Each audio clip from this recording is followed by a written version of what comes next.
여자입니다. 여러분은 내 가족의 외모가 못생기다 못해 흉측하다면 어떨 것 같으신가요?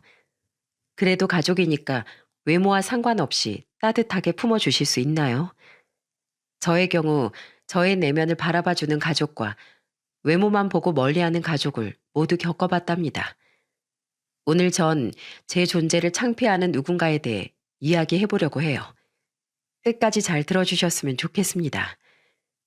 저는 15살 때부터 신경섬유종증이라는 병을 알아왔어요.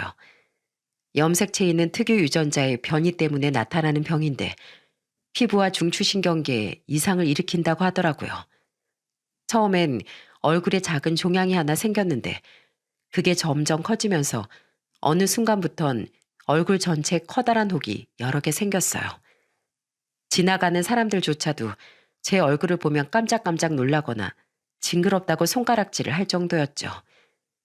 그래서 전 학창시절 내내 따돌림을 받고 불행한 생활을 했습니다. 그런데 사람은 누구나 다 짝이 있다고 했던가요?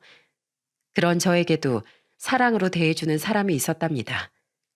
그건 바로 저희 남편이었어요. 남편은 제 얼굴이 흉측하든 말든 상관없이 제 내면을 바라봐주는 아주 따뜻한 사람이었거든요.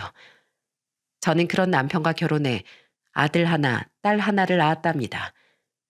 결혼하자마자 시댁에 들어가 시모를 모시고 살았는데 처음에 시집살이가 좀 힘들었어요. 시모가 제 얼굴 때문에 모진 말을 내뱉을 때가 많았거든요. 시모는 제가 만든 음식을 밥상에 올릴 때마다 이렇게 말씀하시더라고요. 예, 이건 좀 치워라. 네가 만든 걸 찝찝해서 어떻게 먹어. 그런데 너 그 병 없는 거 아니냐? 아유, 너한테 옮아서 얼굴이 혹부리 영감처럼 변해버릴 걸 생각하면 내 머리털이 아주 쭈뼛 서는구나. 어머님, 이거 없는 병 아니에요. 이게 없는 병이었으면 저랑 20년 넘게 같이 살았던 저희 가족들도 다 옮았어야죠. 지난번에 제 여동생 보셨잖아요.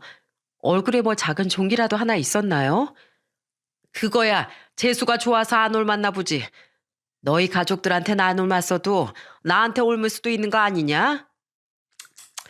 아, 수철 이젠 하필이면 저런 괴물 같은 애를 데려와선 얘 밥맛 떨어지니까 넌 방에 좀 들어가 있어라. 너만 보면 아주 어제 먹은 밥도 올라올 것 같다.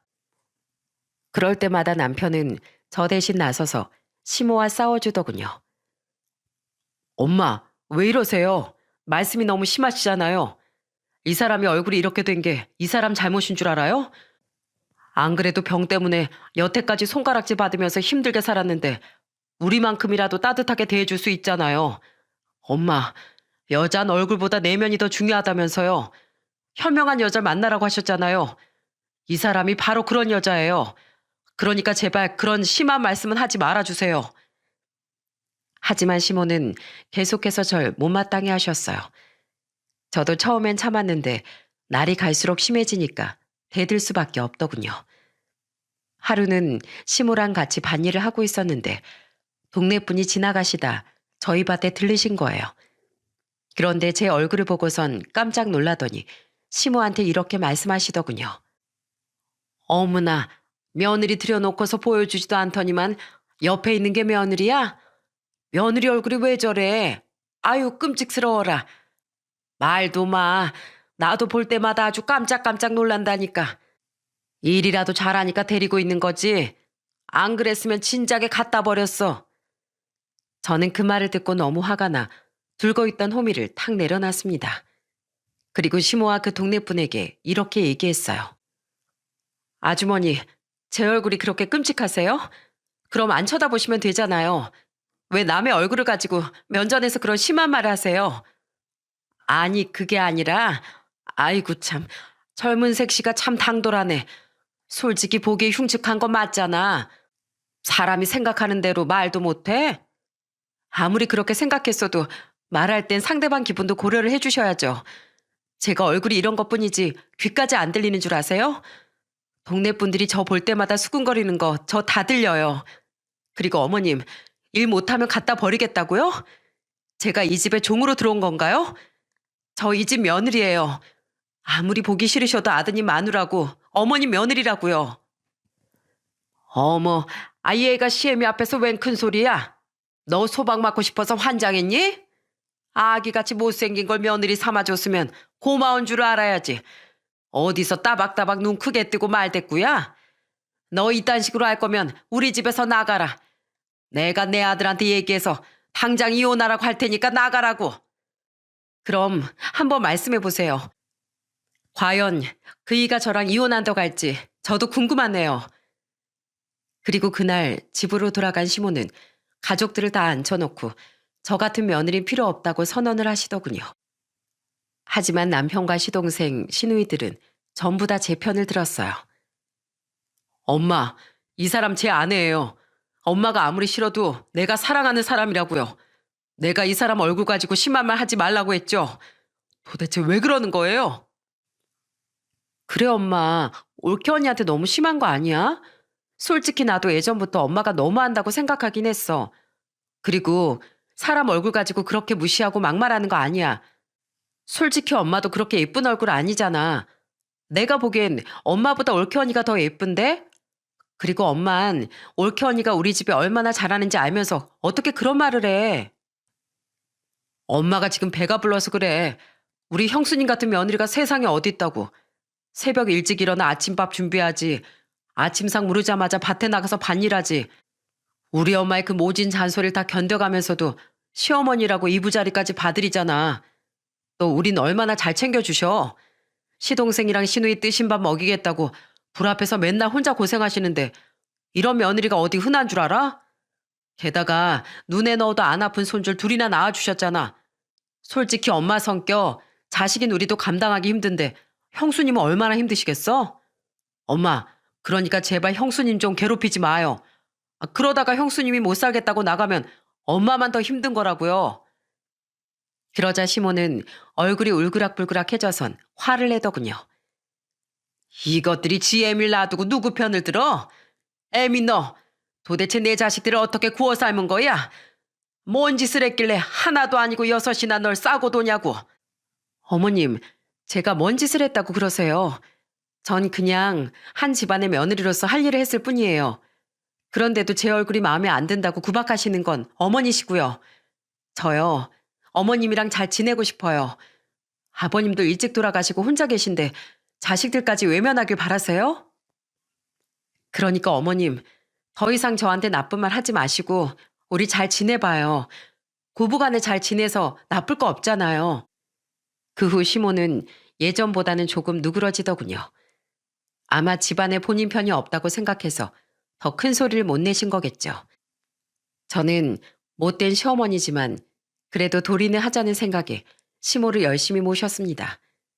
그래서 남편과 시댁 식구들 모두 저한테 고마워했어요. 그런데 시집살이가 어느 정도 괜찮아지자 또 다른 문제가 생기더군요. 저희 애들이 어느 정도 크고 나서부터 남들 시선을 신경 쓰기 시작한 거예요. 하루는 초등학생이던 아들, 딸과 같이 시장에 간 적이 있어요. 그런데 사람들이 자꾸 제 얼굴을 이상하게 쳐다보니까 아들이 자꾸 떨어져서 걷더라고요. 저는 그런 아들이 신경 쓰여서 이렇게 말했어요. 영아가 그렇게 떨어져서 걷다가 엄마 놓치면 큰일 나. 얼른 일로 와서 엄마 손 잡아. 하지만 아들은 쭈뼛거리면서 제 옆으로 다가오지 않더군요. 싫어요. 사람들이 자꾸 엄마만 쳐다보잖아요. 난 사람들이 이상하게 쳐다보는 거 싫단 말이에요. 쳐다보면 좀 어때서. 그렇게 쳐다보는 사람들이 이상한 거지. 엄마가 이상한 게 아니야. 그러니까 어서 이리 와. 엄마 손 놓쳐서 아무도 모르는 곳에 가서 혼자 살고 싶어? 그래도 창피한데. 오늘은 그냥 집에 가면 안 돼요? 시장에 괜히 나왔네. 집에서 그냥 숙제나 할걸.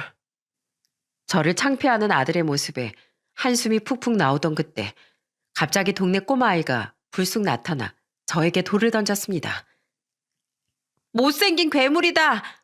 울퉁불퉁한 우리 집 감자보다도 더 못생겼대요. 저는 순간 돌을 맞아 아팠지만 하도 많이 겪었던 일이라 대수롭지 않게 넘어가려고 했습니다. 그런데 그때 옆에서 지켜보고 있던 제 딸아이가 앞으로 달려나가 그 꼬마를 밀어 넘어뜨리더군요. 으! 아파. 너 뭐 하는 거야? 야, 너 말 다 했어? 우리 엄마가 왜 감자보다 못생겼대? 넌 눈이 삐었냐? 학교 선생님이 그러는데 겉모습보다 속에 있는 마음이 더 중요하다고 했어. 우리 엄마는 세상에서 마음이 제일 예쁜 사람이거든? 진짜 못생긴 건 우리 엄마가 아니라 바로 너야. 네 속마음은 감자가 아니라 우리 집 누렁이가 싼 똥보다도 못생겼어. 뭐? 내가 똥보다도 못생겼다고? 아니거든? 엄마. 그 아이는 놀라서 울기 시작하고 저는 급하게 달려가 제 딸아이의 손을 붙잡고 끌고 왔습니다. 미연아, 애를 갑자기 밀면 어떡해. 그러다가 넘어지면 다치잖아. 제가 먼저 엄마한테 돌을 던졌잖아요. 제가 먼저 잘못했는데 왜 내가 참아야 돼요? 난 엄마한테 못된 말하는 애들은 다 쥐어 패버릴 거예요. 우리 엄마가 얼마나 착하고 좋은 사람인지도 모르면서. 그래도 막무가내로 밀면 안 되지. 아휴, 알았어. 그럼 다음부터 미연이 네가 하고 싶은 대로 해. 대신에 사람을 다치게 하는 건 안 되는 거야. 알겠지? 알았어요. 다음부턴 살짝만 밀게요. 그런데 엄마, 오빠는 어디 있어요? 아까부터 안 보이던데? 그 말에 깜짝 놀라 주변을 둘러보니 아들의 모습이 보이지 않았습니다. 간혹 시장에서 애를 잃어버렸다는 얘기를 들은 적이 있어서 저는 허겁지겁 아들을 찾았어요. 그런데 아들은 저와 멀리 떨어진 곳 구석에 숨어 저를 지켜보고 있더라고요. 저는 그런 아들에게 다가가 이렇게 얘기했습니다. 영아가, 엄마가 멀리 떨어지지 말라고 했잖아. 너 그러다가 엄마가 너 못 찾으면 어쩔 뻔했어. 그래도 엄마랑 같이 있으면 사람들이 수근거리는 게 너무 싫단 말이에요. 아까 저 애도 엄마가 못생겼다고 돌 던졌잖아요. 난 돌 맞기도 싫고 싸우는 것도 싫어요. 엄마는 왜 다른 엄마랑 다르게 생겼어요? 예쁘게 생긴 건 바라지도 않고 그냥 평범하기라도 했으면 좋겠는데 진짜 너무 속상하단 말이에요. 영아가, 엄마가 평범하지 못해서 미안해. 하지만 엄마가 영아기 널 생각하는 마음만큼은 다른 엄마들 못지않게 크단다. 영아기 너도 엄마의 겉모습보단 속마음을 좀 바라봐주면 안 되겠니? 엄만 우리 영아기가 착한 아이니까 충분히 그럴 수 있을 거라고 생각해. 그래도 눈에 보이는 걸 어떻게 해요? 알았어요. 어떻게 해야 되는 건지 모르겠지만 한번 그렇게 해볼게요. 저는 아들을 꼭 안아주고 달래주었답니다. 그 어린 게 못난 엄마 때문에 마음고생하는 것 같아 안쓰럽더라고요. 그래도 아들이 철이 들면 저를 이해해 줄 수 있을 거라고 생각했습니다. 하지만 저를 끔찍히 생각해주는 딸과는 달리 아들은 그게 마음처럼 쉽지 않았나 봅니다. 커갈수록 점점 저를 창피하는 게 종종 눈에 보이더라고요. 아들이 중학생 때 하루는 표정이 너무 안 좋아 보이는 거예요. 제가 왜 그러냐고 물어도 대답도 안 하고 툴툴거리기만 하더군요. 결국 저는 남편에게 저 대신 한번 물어봐 달라고 얘기를 했습니다. 남편은 아들을 데리고 방으로 들어가더군요. 저는 닫혀있는 문 앞에 쭈그려 앉아 둘이 하는 얘기를 들었어요. 영학이 너 도대체 왜 그러는 거야? 학교에서 무슨 일 있어? 괜찮으니까 이 아빠한테 한번 얘기해봐. 그게 사실 친구들이 생일 때마다 돌아가면서 집에서 생일 파티를 하거든요. 조금 있으면 내 생일이라 친구들이 집에 놀러 온다고 하는데 친구들이 엄마 얼굴 보고 놀랄 거 생각하니까 겁이 난단 말이에요. 뭐? 엄마 때문에 그랬다는 거야? 그럼 네가 친구들이 놀라지 않게 잘 설명해 주면 되지. 엄마가 아파서 그냥 겉모습만 그런 것뿐이니까 신경 쓰지 말라고 하면 되잖아. 그런 얘기 하는 것도 싫단 말이에요. 평범한 엄마였으면 그런 얘기는 할 필요도 없는 거잖아요. 그리고 친구들이 엄마 얼굴 보면 학교에서 내내 놀릴 게 뻔한데 그럼 저 학교 어떻게 다녀요? 아빤 내가 엄마 때문에 왕따 됐으면 좋겠어요? 왕따 무슨 왕따야? 네 동생 미연인 집에 친구도 자주 데려오고 엄마랑 손잡고 시장에도 자주 가는데 왕따는커녕 반에서 반장까지 하잖니. 엄마 얼굴 때문에 따돌림을 시키는 친구들이라면 차라리 절교하는 게 나아. 그런 친구들은 못된 놈들이니까 친하게 지내지도 말란 말이다. 싫어요. 내 친구들인데 왜 절교를 해요? 그냥 엄마가 제 생일 때 잠깐 밖에 나가 계시면 안 돼요? 그럼 다 해결되잖아요. 생일 밥상만 차려주고 그냥 밭에 가 계시라고 하세요. 네? 너 정말 안 되겠구나. 네 엄마가 얼마나 고생하면서 널 키웠는데 그런 말을 해? 너 도대체 그런 거 누구한테 배웠니? 네 할머니도 이제 엄마한테 그런 말씀 안 하시는데 도대체 누구한테 배웠냐고? 배운 게 아니라 그냥 기분이 나쁘단 말이에요. 우리 엄마는 하필 왜 그런 얼굴을 가지고 있는 거예요? 예쁜 사람도 많은데 아빠는 왜 그런 엄마랑 결혼했냐고요? 차라리 똥개랑 결혼하는 게 낫지. 너 이 자식 말로 하니까 안 되겠구나. 아주 회초리를 들어야 정신 차리지. 죄송해요. 그냥 속상해서 그런 건데 너 엄마한테 그렇게 말 함부로 하는 거 아니야. 그리고 엄마가 그렇게 창피하면 네 친구들도 초대하지 마. 너처럼 엄마를 창피하는 아들은 집에서 생일 파티할 자격도 없는 거야. 그건 싫은데. 알았어요. 그냥 친구들 초대하면 되잖아요. 진짜 속상해. 가슴을 후벼 파는 아들의 말에 저는 너무 마음이 아파 밭에 나가 한참을 울었답니다. 하필이면 왜 나한테 이런 병이 찾아왔는지 하늘이 너무나 원망스러웠어요. 할 수만 있다면 영혼을 바쳐서라도 얼굴을 갈아엎고 싶은 심정이었습니다. 그런 와중에도 시간은 계속 흘렀고 작은 애가 대학생일 때 시어머니가 돌아가시고 말았어요. 치매에 걸리시는 바람에 병수발을 드느라 몇 년간 고생했는데 막상 돌아가시고 나니 가슴 한켠이 허하더라고요. 장례식장에서 모인 시댁 식구들은 다 저한테 다가와 한마디씩 해주었어요. 형수님, 그동안 정말 고생 많으셨어요. 맏며느리란 이유로 우리 엄마 치매 병수발까지 들고 정말 힘드셨죠? 친자식도 하기 힘든 일인데 형수님 덕분에 우리 엄마가 끝까지 외롭지 않게 갈 수 있어서 얼마나 감사한지 몰라요. 맞아요, 올케 언니. 올케 언니는 우리 집안에 없어서는 안 되는 존재예요. 그 와중에도 오이 농사까지 하면서 자식을 둘이나 대학에 보냈으니 정말 대단하신 것 같아요. 만약에 제가 언니였으면 그렇게 못했을 것 같아요. 우리 엄마 올케 언니를 참 많이 괴롭혔잖아요. 그간 고생을 정말 많이 했는데 시댁 식구들이 알아주고 따뜻하게 격려해주니 보상을 받은 것만 같더라고요. 여태까지 며느리로서 최선을 다했으니 이젠 엄마로서 최선을 다할 일만 남았다는 생각이 들었습니다. 그 후 많은 시간이 흘렀어요. 애들은 모두 대학을 졸업해 아들은 중견기업에, 딸은 중소기업에 취업했습니다. 이제 지들 밥벌이는 알아서 하고 있으니 좋은 짝을 만나 결혼하기만을 바랬어요.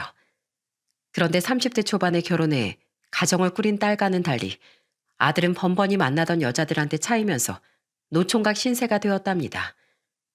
그런데 아들이 40대 초반이 되었을 때 드디어 결혼을 하겠다며 여자를 데려왔어요. 며느린 평범한 직장에 다니는 사람이었는데 아들 말로는 성격이 좋다고 하더라고요. 그런데 처음 며느리가 저희 집에 인사를 하러 왔을 때 조금 마음에 걸리는 부분이 있었어요. 며느리가 집에 들어와 제 얼굴을 보자마자 입을 틀어막고 깜짝 놀란 겁니다. 어머님, 안녕하세요. 말씀 많이 들었습니다. 그런데 생각보다 얼굴이 더... 그러자 옆에 있던 아들이 어색하게 웃으며 이렇게 말하더군요. 괜찮아. 원래 처음 보는 사람들은 다 놀라. 그래도 많이 보면 적응돼. 엄마, 제 여자친구 장정연이에요. 되게 예쁘죠? 저는 저를 보고 놀라는 사람들을 하도 많이 보고 살았기 때문에 며느리의 그런 반응도 어느 정도 이해는 되었습니다. 그래서 아들과 며느리를 집에 들여서 같이 식사를 했죠. 그런데 며느린 밥을 먹으면서도 계속 저와 눈을 마주치지 못하고 깨작거리는 겁니다. 혹시 음식이 입에 안 맞아서 그러나? 아이고, 내가 영악이 안 돼서 우리 예비 며느리가 좋아하는 음식을 미리 물어봐서 준비한 건데 간을 조금 약하게 할 걸 그랬나? 아니에요. 그냥 어제 뭘 잘못 먹었는지 속이 좀 안 좋네요. 속이 안 좋다는 말에 냉장고에 있던 매실청을 물에 타서 줬는데도 잘 못 마시더라고요. 그래서 그냥 예비 시댁에 인사로 온 게 긴장돼서 그런가 보다 했습니다. 그리고 얼마 후 예비 사돈과 상견례를 하게 되었어요. 그런데 예비 사돈 역시 절 보자마자 언짢은 표정을 숨기지 못하더군요. 하지만 전 아들의 혼사를 망치고 싶진 않았기에 최대한 괜찮은 척하며 대화를 나누었어요. 그래서 신혼집은 사돈께서 해주시는 겁니까? 네, 아들이 결혼하는데 제가 당연히 해줘야죠. 신혼집 문제는 걱정하지 마세요.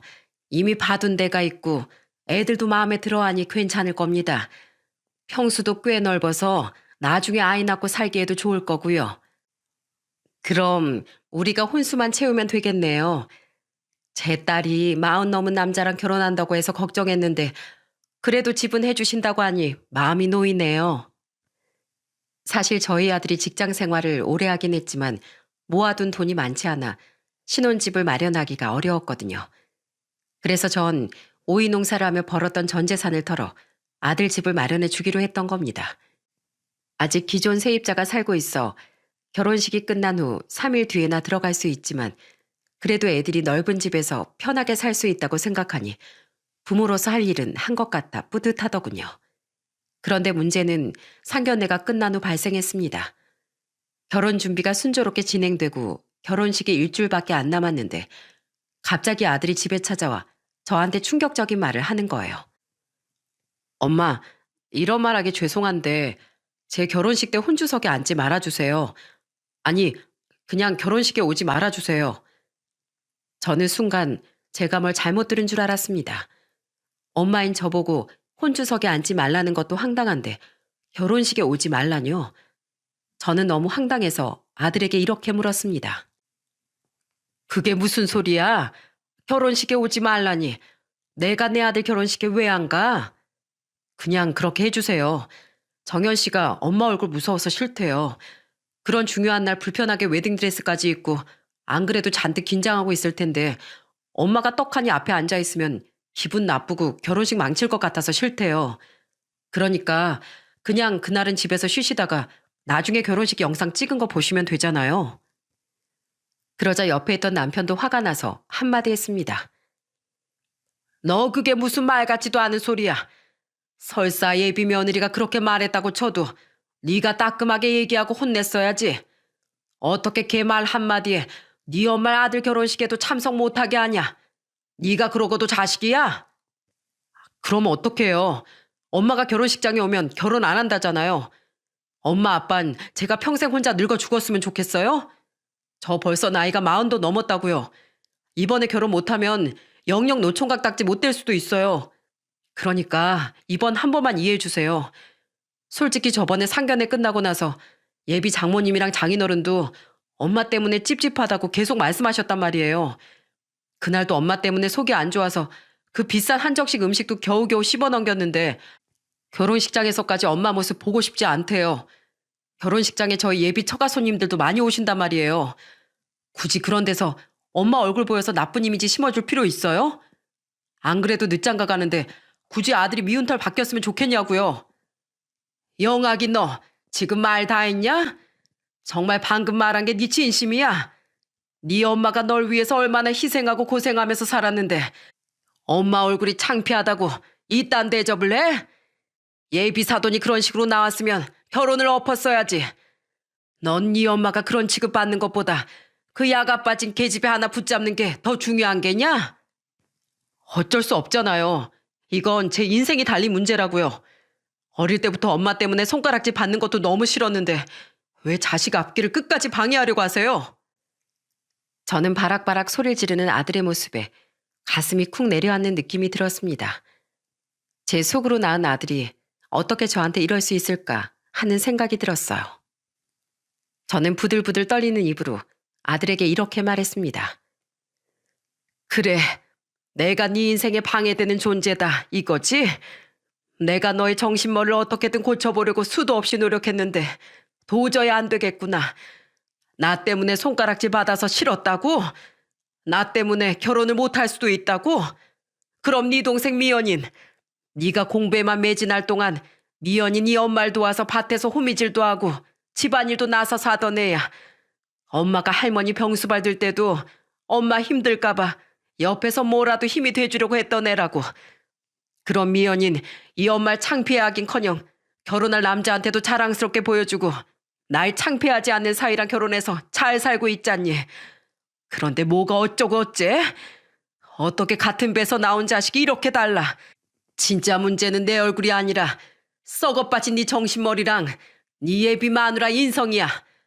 너 같은 놈이랑 이렇게 마주 앉아 얘기하는 것조차도 속이 터져 죽겠으니까 지금 당장 나가거라. 내 눈앞에서 당장 사라지라고. 저는 그렇게 말하고선 아들을 쫓아냈어요. 너무 속이 상해 하늘이 무너져라 엉엉 울었답니다. 그 고생을 하면서 아들을 키운 대가가 이것밖에 안 되나 싶은 생각에 죽고만 싶더라고요. 그런데 그때 오랜만에 제 여동생에게서 연락이 왔습니다. 언니, 영학이 결혼 준비는 잘 돼가? 결혼식이 벌써 다음 주네. 딸 시집 보내고 이제 아들까지 결혼시키려니까 마음이 참 시원섭섭하겠어. 문희야, 내가 정말 너무 속상해서 미칠 것 같다. 나 이제 어쩜 좋니? 언니, 무슨 일이야? 아니 갑자기 왜 울고 그래? 언니, 잠깐만 기다려봐.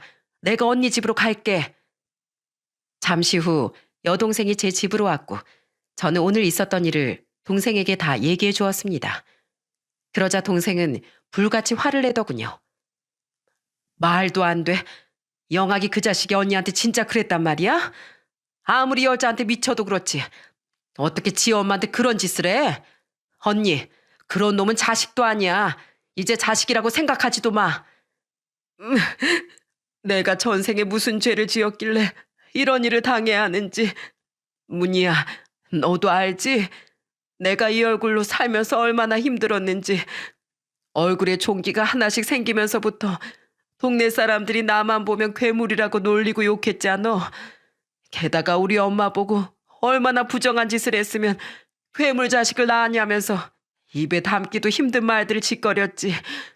그래도 나 그거 다 참으면서 평범하게 살려고 엄청 노력했다. 네 형부랑 결혼하고 나서도 우리 애들 잘 키우려고 잠도 줄이고 내 몸에 성한 데가 없을 때까지 그렇게 고생하면서 살았단 말이야. 그런데 어떻게 내 아들이 나한테 이래? 내가 전생에 못된 짓을 해서 천벌받았나 봐. 그게 무슨 소리야? 언니가 왜 천벌을 받아? 천벌받을 건 언니가 아니라 영학이랑 그 못된 예비 며느리지. 언니, 영학이한테 해주기로 한 집 취소해.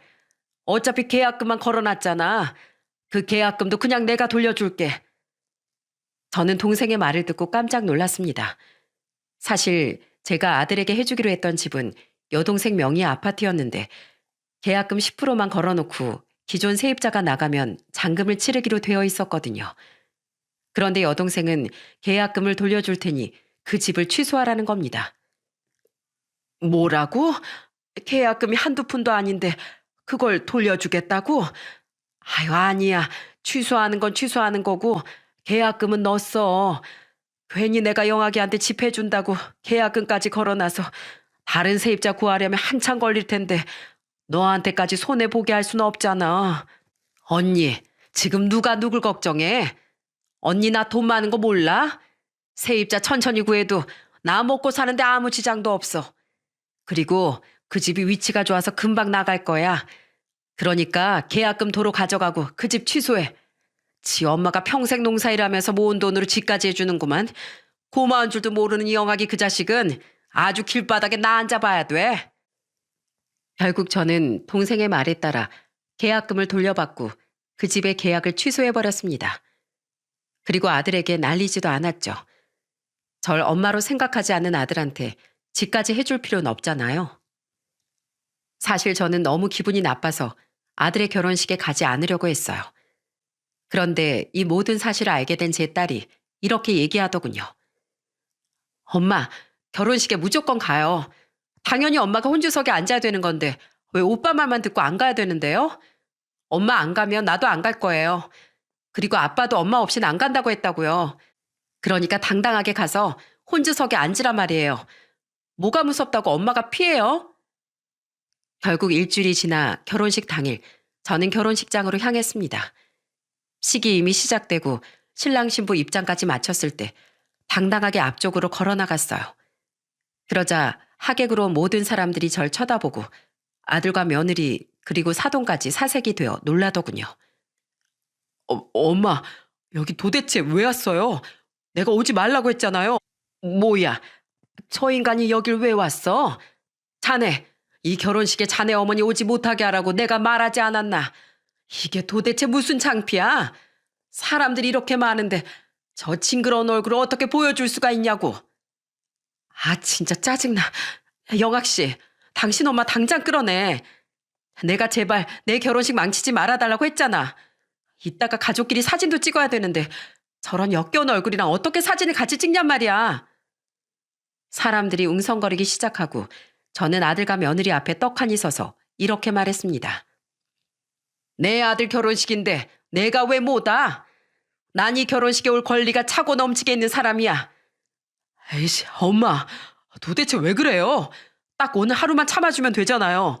그게 그렇게 어려운 부탁이에요? 아들 결혼을 기어코 망치고 싶으시냐고요?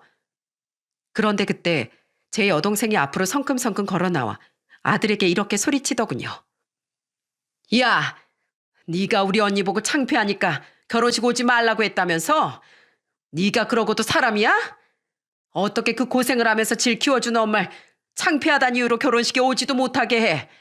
너 이렇게 호로 자식이었니? 여자에 미쳐가지고 지 엄마도 못 알아보는 또라이였냐고. 아, 이모는 또 왜 그래요?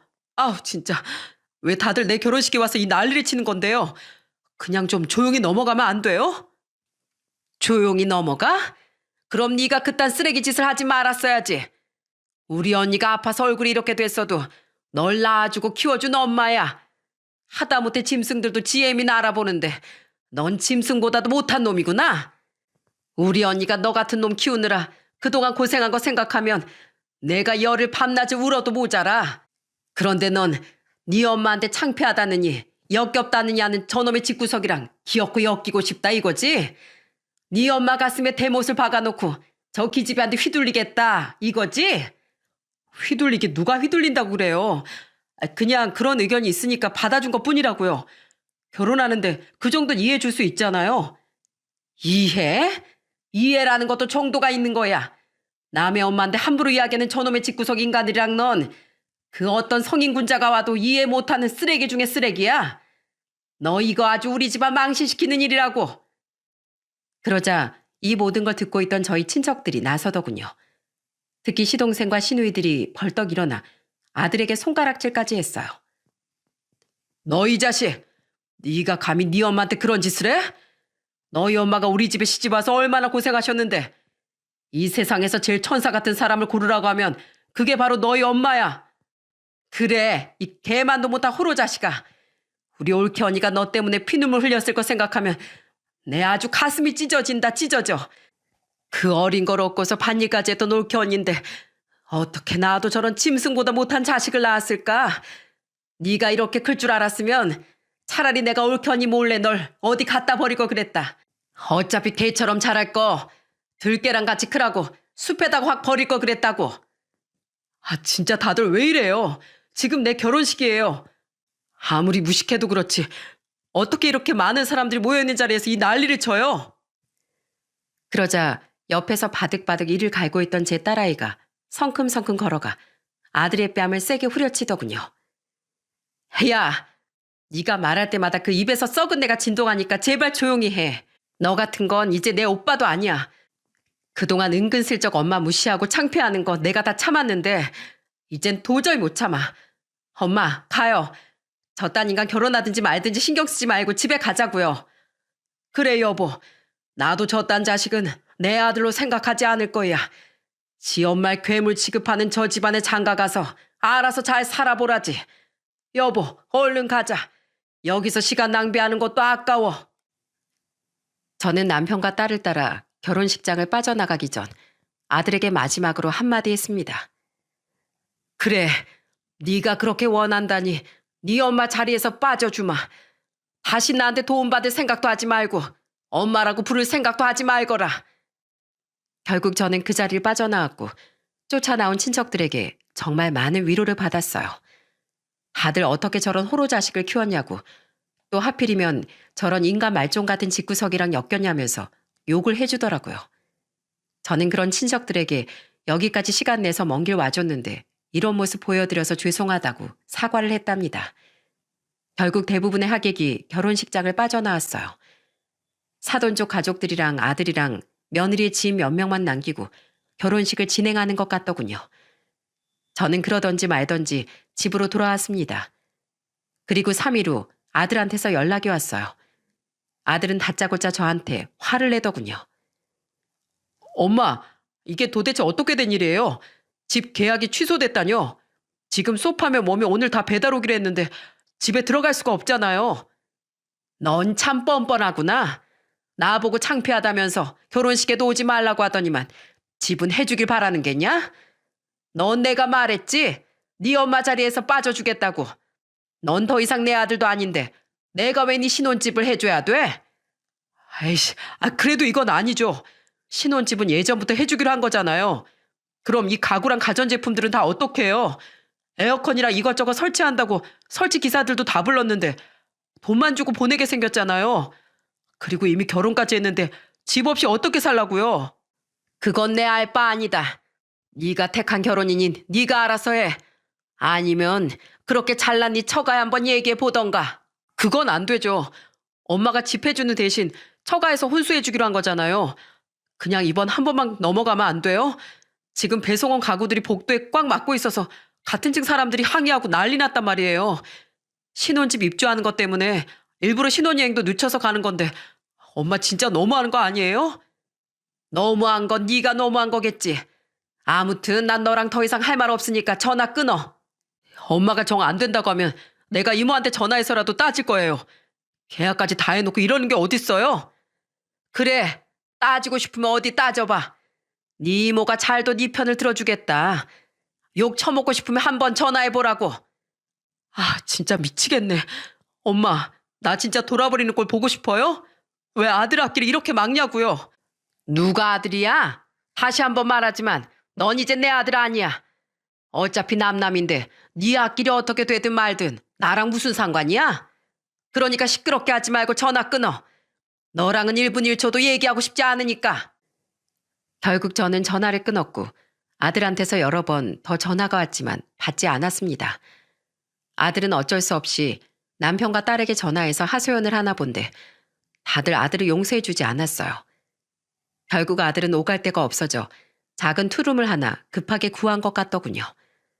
사돈은 집을 안 해줬으니 혼수도 못 해준다면서 기존의 넓은 집에 맞춰서 샀던 혼수들을 전부 다 반품하고 중고로 대충 싼 거 사서 쓰라고 했다네요. 제 전 재산을 바쳐 넓은 집에서 쾌적하게 살게 해주려고 했는데 아들과 며느리 그 못된 마음 때문에 완전히 생각지도 못한 구질구질한 신혼생활을 시작하게 된 거죠. 이후 저는 아들한테서 받은 상처를 잊기 위해 하루하루 좋은 생각만 하면서 살았어요. 그래도 남편이랑 딸이 저를 많이 챙겨주고 시댁 식구들도 틈만 나면 저한테 과일이며 뭐며 보내줘서 금방 기운을 차릴 수 있었답니다. 제가 가끔씩 울적해 할 때면 딸이 제 팔짱을 끼고 이렇게 말해주곤 했어요. 엄마, 너무 우울해하지 마요. 엄마한테 내가 있잖아요. 원래 오빠는 어릴 때부터 싹수가 노랬다고요. 내가 오빠 목까지 엄마한테 잘해줄 거니까 그딴 자식은 있고 행복하게 지낸 일만 생각해요. 엄만 충분히 그럴 자격이 있으니까요.